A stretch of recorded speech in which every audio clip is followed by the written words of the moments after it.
All right. Hello, everybody out there, and welcome to the second Shaken, but not stirred, an all in-depth episode on the James Bond series, where today we pick up with From Russia with Love, where I am joined with my good friend here, Adam, and we are going to dig in deep. So let's get started. Adam, how are you today? I'm excellent so far. How is your day going?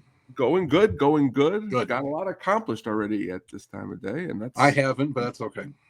hey, hey, it's for some it's been a long week. For me, I can't sleep in anymore past 5:30, so I'm already up and ready to go. So it's cool to be meeting you today and talking this awesome movie. So we last time we were together here, we talked Dr. No, and which was an awesome good time. Today we are here to talk From Russia with Love. So where does the movie kind of start compared to the last movie? Well, this movie, it pretty much picks up not long after the last film does in the Bond timeline.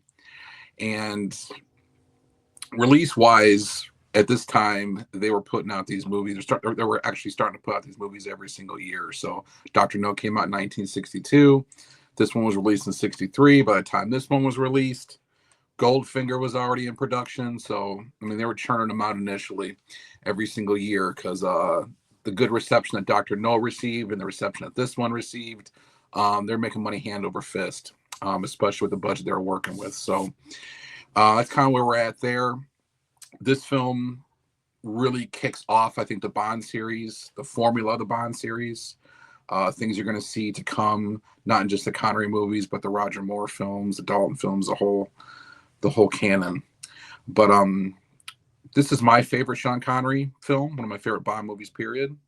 And a lot of really, I know, avid Bond fans, people who do their own podcasts and videos, reviews, who are really into the James Bond universe. They generally agree that this is the best Connery one.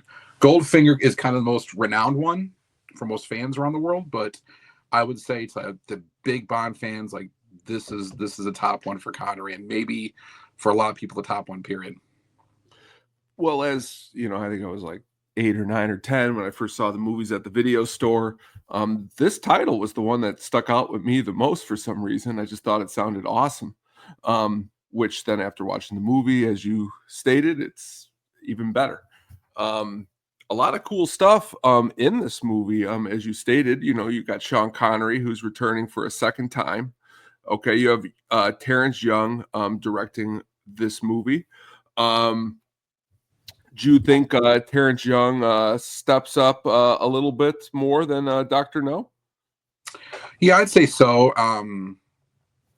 He definitely helps bring this story along pretty. Like the first one was kind of difficult because, like I said, when we stated in the last show, the story was a little simpler. It was more of a simple detective story, and the locations were fewer than they used in this one. So he had more to work with here, but he also had more responsibility because if this one kind of bombed, then the series would be done. Last time the budget was $1 million. If it doesn't work out, it doesn't work out. Now you're kind of in a spot where we need to make this work with more money, and either the franchise takes off or it kind of just stays steady and crashes right there. So, but he had more talent to work with here. Um, but there are a couple things that the novel's definitely more complicated than Doctor No itself. That they adapted the screenplay from.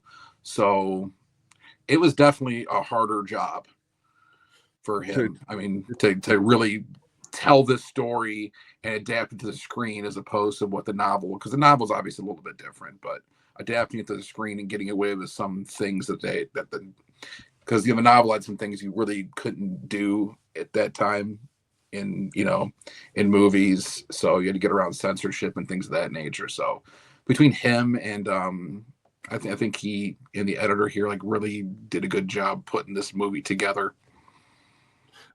it's funny you brought up the novel because that was actually JFK's favorite Bond novel out of all Mm-hmm. of them, which was really cool that they were able to get this one into production. And also, really quick, it was also the last movie that was actually released while Ian Fleming was still alive, which I thought was crazy. Yeah. But again, like you stated, there is a lot of talent in this movie. Why don't you start? Who would you say your favorite, besides probably Bond? Who would you say your favorite character is in this film? Well, the one who obviously sticks out, and I think most people can agree, is Robert Shaw. Mm-hmm. He was obviously an accomplished theater actor at this time, and he initially didn't even want to do this movie. He read the script and didn't like it. He thought it was kind of just crap. But his wife convinced him to do it, and obviously he didn't regret it.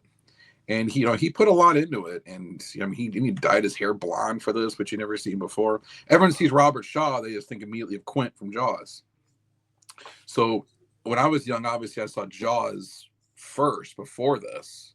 So that's the Robert Shaw that I knew in my head. Then you see this guy, it's almost like he's unrecognizable as the same character. You can see it right in the face there, but he was more menacing. Like you can see the look on his face right there. He played a very menacing character, and he was the first of basically the Bond henchman that you would see pretty much throughout every movie the rest of the way. But he kind of set the stage and set the tone for that type of character. And he's not he's not just a muscle bound kind of like, he's not just the muscle in this movie.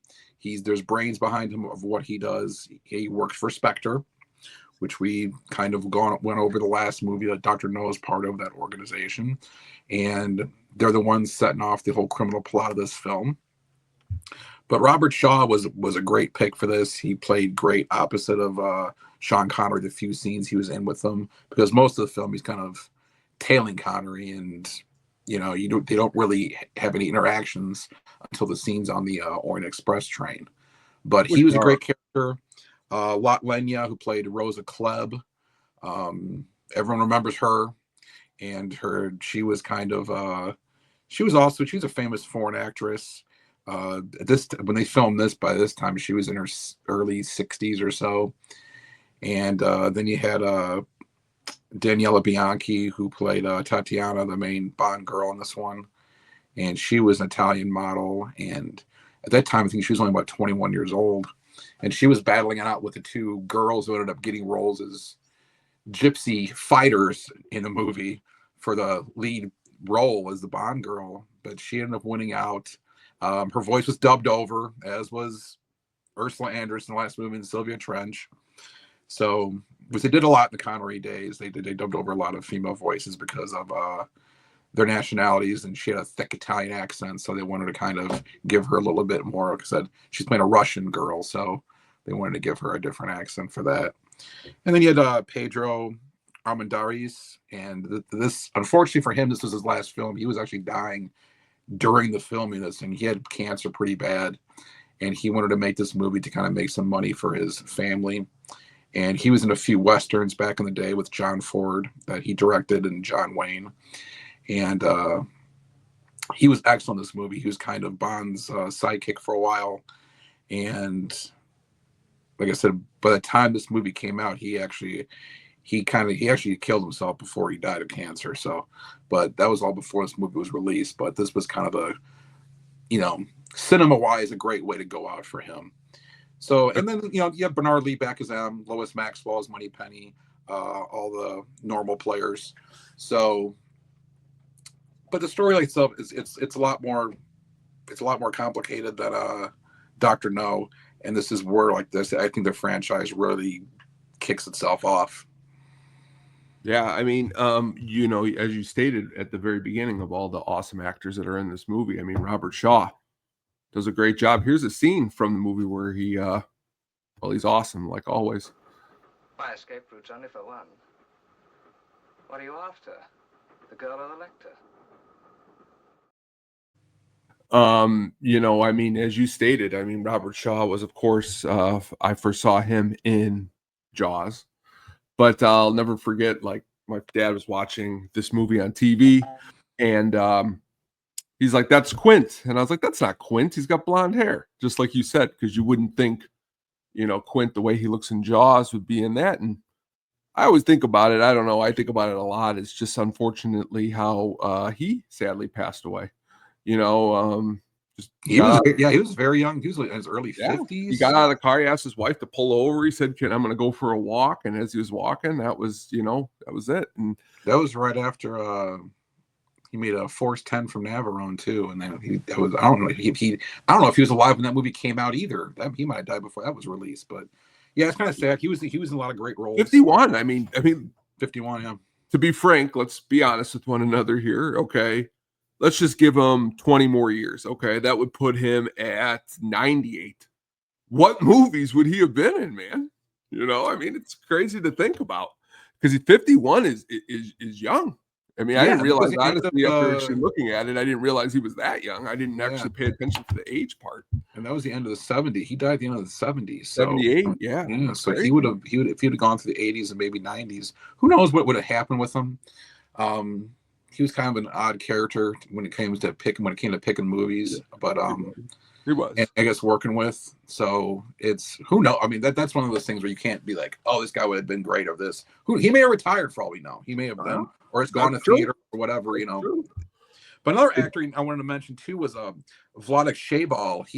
He played Kronstein in this movie, and I kind of wish he had a little more screen time because he wasn't a menacing character, but like he was a guy at the beginning. He's the one kind of who put this whole plot together. Who it's him and Rosa Klebb who bring this plot to Blofeld, and this is the first time you see Ernst Stavro Blofeld too in the film. Well, all you see is his hands, the cat, and Anthony Dawson, who I mentioned last time, who played Professor Dent and Dr. No, is actually the hands of Blofeld. But Blofeld's voice is played by an actor named Eric Pullman, which is his only appearance as a voice or actor or whatever in the Bond series. But because Blofeld's played by several different characters, several different voices as the series goes on. But this is the first time you actually see him or hear him speak.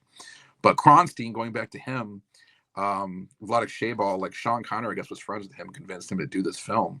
Yeah. And he was, it was great. It's a great opening sequence with him playing chess, kind of giving you the idea that he's a master of strategy, and he puts this whole plot together, and the way he gets the message to go see Spectre and all that stuff is pretty cool.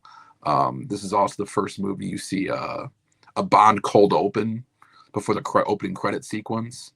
So between the cold open and this, on the plot and everything, you don't even see Connery at the real James Bond because the cold open has kind of the fake James Bond. But until almost 20 minutes into the film. So it's kind of, it's a little bit different from the first one. And but yeah, Vladek Shaybal, as I mentioned, he was cool. He was in Red Dawn. He played I believe it was like a Russian general in Red Dawn. People may know him as. Of course, he had more of a mustache, beard, and a hat and everything.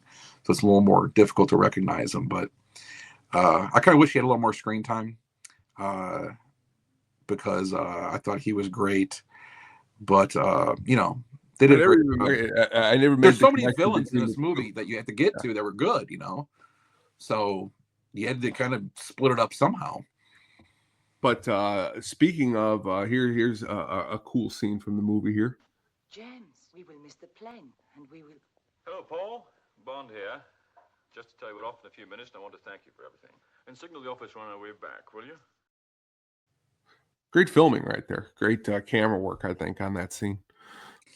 Yeah, and at the very end, when she grabs, you'll see like Danielle Bianchi's character Tatiana grab Klebb's arm. She's exited the room, and all you see is her arm come back in and grab. It's kind of cool the way they film that. Yeah. But and Klebb had her, she was trying to use her poison shoe that they show at the beginning of the movie, and then show a couple times towards the end.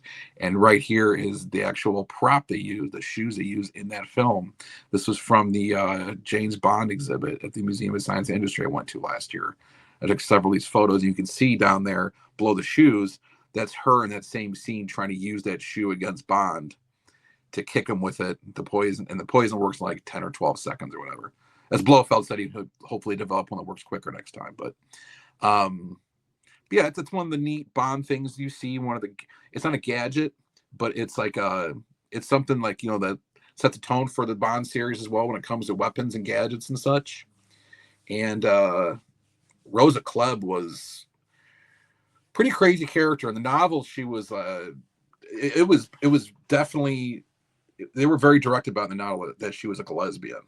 And in this movie, they gave little lesbian overtones to her when she first meets Tatiana, but really it's only about her like kind of touching her leg a bit and stuff and telling her she's very pretty and things. In the novel, it's a lot more in your face about it. But at this time, there were certain things that censors did not want you to see. It was a different world back then, so they kind of toned that down a bit, but also let she kind of she is this as well. We want to make sure we get this into the picture from the novel to stay true to the novel. But the Klebb, Kronstein, Blofeld, Robert Shaw's character, Red Grant, you kind of had a lot of villains to deal with in this film. So you had to give them all, a certain amount of screen time. And I think they did a good job of making sure Robert Shaw was probably the most prominent character, even though he doesn't speak much until till he gets on the train. But just his presence alone, and you see the way he kills people. He's a very menacing presence, very arresting when you see this guy following Bond and doing things and killing people along the way to get to him. But yeah, it was really such a better plot to go with than Dr. No was. Like, this movie actually had some twists and turns to it. Spectre is really the organization behind the whole plot, and they're playing Russia against basically England. So in the movies to come, like, this is kind of what you start to expect from Bond villains, not just Spectre, but Bond villains in general.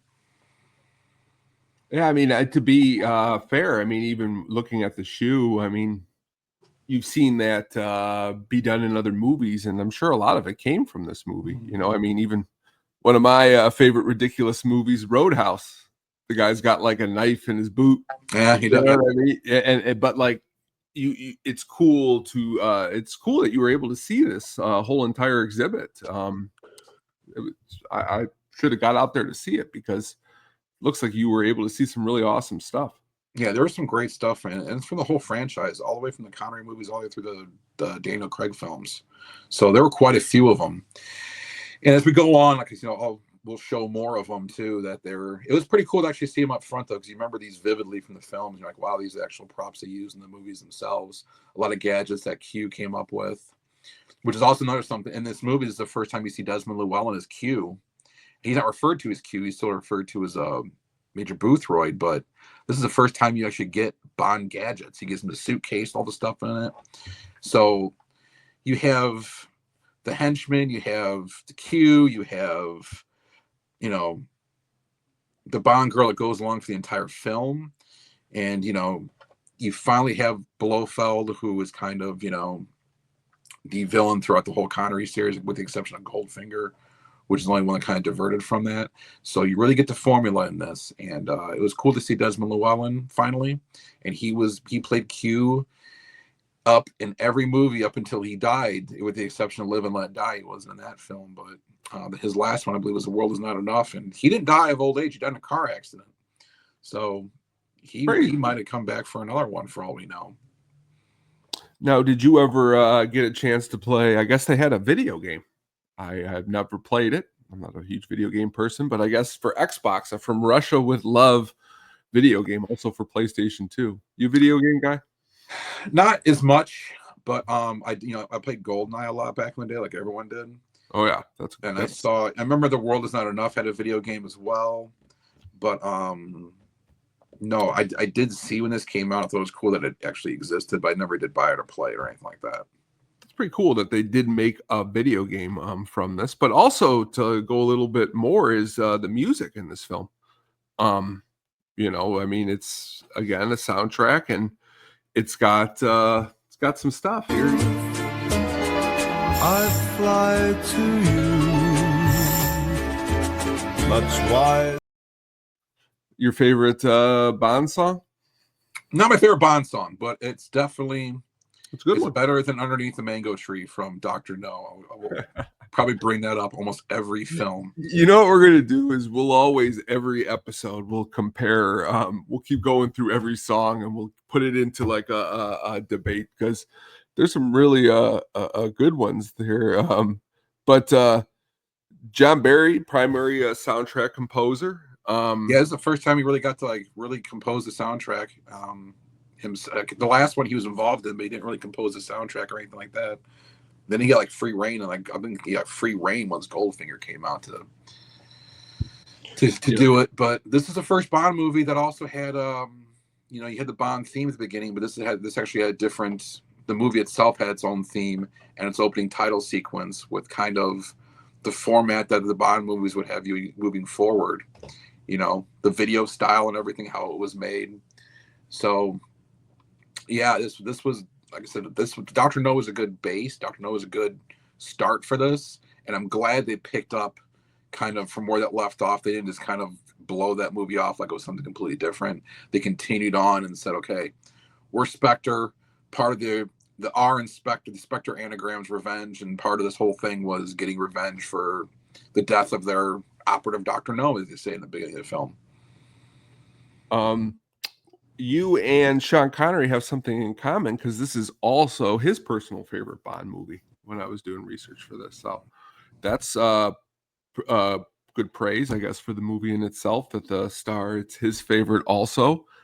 I don't know what it says about the movies that come after this, but we'll talk about those when we get to those. Spielberg was also convinced to cast Shaw in Jaws after watching him in this movie. So it's kind of cool that this movie, if we don't have this movie, we don't get Jaws. No, you don't get that character in Jaws, which you can't imagine Jaws being as good as it was without him.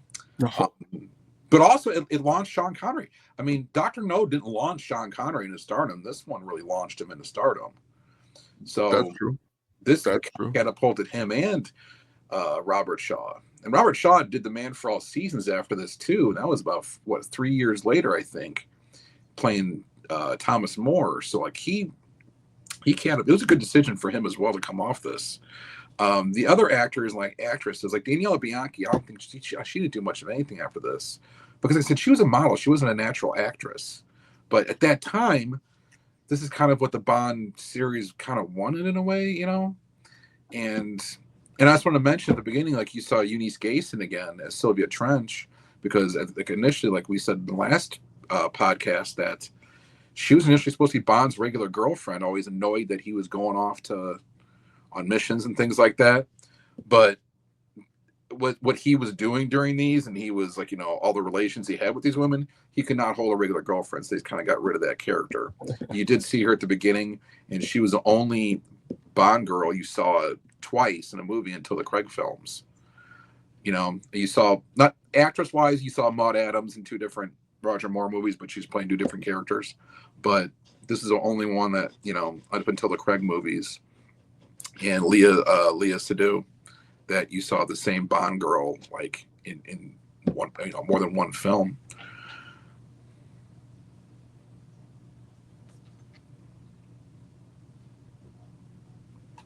Speaking of cats, I got my cat right here, my little Blofeld cat. How you doing, buddy?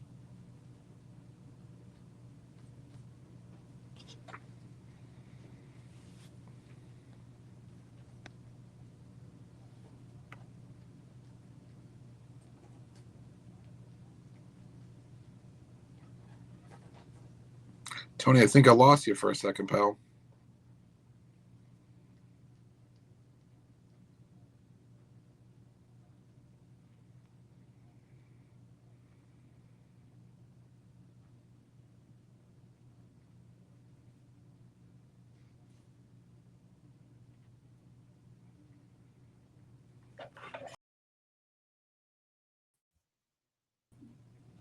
You here? Still here? All right. Yeah, there we are. All right. Sorry, there was a bit of a technical difficulty there, but we are back. But you were saying? No, I was actually saying, my little guy here, I got my little Blofeld cat. Say hey, buddy. Say hey to Orson. Hello, Orson. How are you, buddy? As good as he can be. He's probably like, why are you pulling me up here? Mwah. So yeah, basically, Blofeld does the entire scene when he's talking to Club and Kronstein just stroking the kitty. Did you? It's kind of cool how they kind of leave that character a little bit in the background. I like. There's so much mystery to the whole entire, picture. I just think that's what makes it so awesome. Yeah, it is, because you're wondering where it's going to lead up to, and that's why I said Robert Shaw is tailing Bond through the entire film and doesn't really have any interaction with him until the train scene. But he's purposely trying to keep Bond alive to make this whole plan for them work out. And, Daniela Bianchi's character, Tatiana, thought she was doing this whole thing for her country, Russia. And really, she's being manipulated by Spectre because she has to be. She's forced into it. She really has no option. But then she really does fall for Bond. So, that comes into play at the end when she does grab Club's arm when she was going to shoot him. That picture you saw in the last one, too, was the helicopter they were using for the film, which helicopter but you were using a miniature flying around, but you couldn't obviously notice. But they did a great job of editing those shots to make it look real. And there's Ian Fleming right there with Sean Connery. Like you said, this was the last film that he was alive for, unfortunately. But there's a rumor that he played it, that he had a little bit part and he was in the background on the train or something, but I don't think that's really true. No one ever really confirmed that. I was reading that I guess Robert Shaw, since he was 4 inches shorter than Connery, had to stand on a crate for some of his scenes, like in the train, which is crazy that they had to do that. Robert Shaw's awesome, even if he was 2 feet. Yeah, but they set that tone at the beginning of the movie when they go to Spectre Island, which I thought was pretty funny. And he stands up, and you want him to be a giant hulking menace. That's basically what it is. So they had to kind of do that. It's the old Bogart trick, Bogart used to do that because he was short. So if he was in a scene with Lauren Bacall, she was taller than him, so he had to be on a crate or something just to match eyes or be a little bit above her. There's Rosa Club, with Lot Lenya playing her at the end of the movie. And her, if you watch the Austin Powers movie, that's who Fraud Forbishna's character is based off of. It's Rosa Club. And yeah, and Tatiana said it correctly. That was just a terrible, horrible woman. There was nothing redeeming about her at all. I guess, which is kind of cool, that Connery was kind of his own Tom Cruise on the set. He did a lot of his own stunts, which I thought was kind of cool. I mean, he wasn't like I'm just going to sit in my trailer. Like, he actually went out and put it on the line for this movie. Yeah, he was in really good shape at that time. He stayed in shape for these films pretty much until, when Diamonds Are Forever came around, he took a little bit of time off. He wasn't quite in the shape he was, but the guy was a Mr. Universe contestant, so I mean, that's true. He was pretty put together for, but I mean, their version of put together, like you saw Robert Shaw at the beginning, all he was pretty much doing was sticking his chest out. He wasn't like huge or anything, and they're like, oh, this guy's fit as hell, so. But I mean, it's kind of even funny to see Robert Shaw like that, because you see Quint, you're like, okay, that doesn't look anything like him at all. But yeah, and then he fights Bond in one of the all-time great fight sequences in film, especially for 1963, and the train car, like the way they filmed that, and the cuts they use and the lighting, it's just pretty ahead of its time for the way they did that.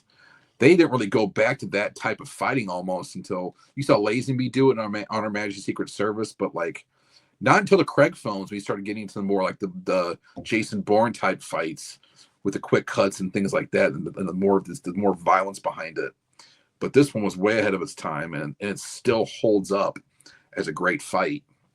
It's a great fight sequence, period. Well, such an awesome movie, on a budget of $2 million, it made $79 million, which continues again the success in the series. So, back in, 1963, that kind of money is definitely going to get you another film, which we're going to get to in a couple of weeks. But, wrapping it up, what would you say are the greatest things about this movie to suggest? The greatest things about this movie, like I said, are it set the tone for the Bond franchise going forward. Sean Connery's terrific in this film. Robert, the villains, there's many of them, and they're all pretty terrifying people. And you get good supporting performances from, like I said, Pedro Armendariz. It's unfortunate, like I said, he passed away. His son actually played the president at the end of Hector, I forgot his last name. The president at the end of License to Kill, who Talisa Soto ends up with. That's Pedro Armendariz's son. Oh, awesome. So, but yeah, you get good supporting roles in this film. No one overwhelms the stars. They let the villains kind of run with this one. You know, Sean Connery's good, but Lot Lenya played Kleb. Kleb, Kronstein, Blofeld, the brief period is in there, but definitely Robert Shaw. That whole gypsy scene, Robert Shaw, picking off people up in the distance while they're all fighting, and the way he goes through the film is tailing Bond and just finally confronting him in the train. That it's good stuff, and it's stuff you didn't see in Doctor No. They didn't worry so much about the Technicolor and the colors in the background, and hey, we got to make sure this is a widescreen shot. We got to make sure this is that way. It's like, let's focus on the story. Let's focus on the cuts. Let's focus on some tighter editing in this one, and just the villainous performances. And then, like I said, you get Q in this one. You get Bond cold open sequence. You get a Bond theme at the beginning with an opening credit sequence. You start getting it all in this one. And they do it very well. And when it comes to Connery movies, in my opinion, Goldfinger's a terrific movie, which we'll do next, but they didn't do it as well as this one ever again when it comes to Connery movies. Very awesome. So again, out there, this has been our breakdown of From Russia with Love, which was awesome. A lot of cool facts and interesting little tidbits. As Adam just stated, we will be back to talk Goldfinger, which is the third James Bond picture. Funny you mention that, because this is also the first movie that you see James Bond will return at the end. Oh, see? And there we go. And as will we. We will definitely return again. Adam, thank you for joining me. Or she says thank you. Always appreciate it. Blofeld Jr., we appreciate you joining us too. That's right. You're diabolical too. You are. Last time when we went to the ball game, I did come home and told my wife about all of your animals because they all sounded awesome. So we are at Love Animals here at the Sadistic Penguin Studios. So thank you again, Adam, for joining me. Please look out for everything on the channel. Look out for new Hookup on Music. Look out for the new At the Show that will be coming out soon. This past week, we talked our favorite fantasy films. That was a good time. So dig into that. Talk Sean Connery doing the voice of a dragon in Dragonheart. That was ridiculous. So you didn't talk enough Willow. That's what we try to do, and he said it at the end of the episode, is that Willow, I think, to be fair, I think you would agree, deserves its own single episode, which maybe we can get you on and we could talk in depth Willow. I always say Lord of the Rings was a poor man's Willow. That's what I always say. So. And I'll agree with that you. That pisses people off quite a bit, but that's probably the only I could find a positive in any movie out there. That's just one series I just can't get into for some reason. But there may be a time I will get into the Lord of the Rings. But it's one of those things where you don't like it so much, but I can understand it. Well, the thing is that I'll always remember I was in high school and my buddies like, that movie's coming out this weekend and it's going to do really well. And I looked at him and I said, I'll bet you $20 that movie ain't going to make $30 million. And he laughed and he took the bet. And then I look like a fool. So the thing about it is, because to be fair, at that moment, I wasn't into the book series. I didn't know much about it. I guess if I would have done my research and there was the internet back then, I would have definitely known that was. No, I'm in the same boat. But so I'm kind of with you in that whole thing. So But That's cool. thank you so much for joining me, and we will see you guys all soon to talk some Goldfinger. So take care out there. Bye. Bye.